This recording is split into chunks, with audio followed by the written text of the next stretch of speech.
Hello, I'm Howard Phillips Lovecraft, and today's question comes to us in the form of a rather intriguing hypothetical presented to us by Mr. Simmons, who wants to know, of all the intervening decades I missed between my death and subsequent reanimation, which would I most like to visit, and why? Now, this is a very difficult query. I have, of course, done a great deal of research about my lost years, but there's only so much you can learn from pictures and videos and songs. To truly understand a time and a place, you need to be there, to smell it, to take it in through your pores. And so with your forbearance, I'm going to work some of this out loud, thinking about each of these decades in turn.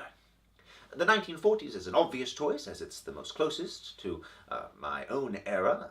Much of what I would have known and been familiar with would still be around, but of course I would also have to contend with seeing the impact of that great war, which in many ways midwifed our modern era.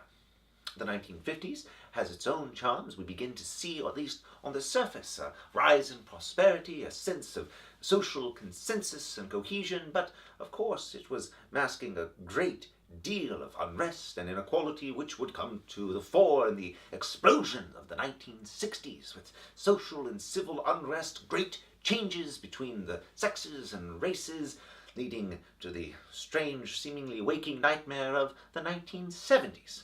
Then you have something of a backlash in the 1980s as the Cold War begins to truly come to its own fruition, ending surprisingly peacefully and giving us the optimism of the 1990s, which then falls apart as we reach the 2000s, the war on terror, and the return to what seems very familiar to me: distrust at the global order, economic inequality, and a sense that something perilous is looming. So if I had to choose between all of those, I think I would pick the 1950s.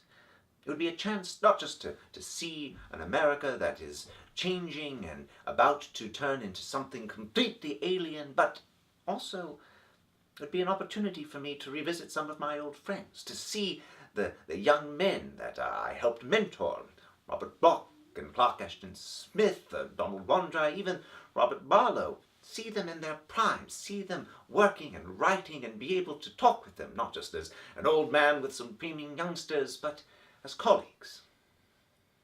I'd also be able to take August Derleth aside and give him a piece of my mind. As always, I'm Howard Phillips Lovecraft.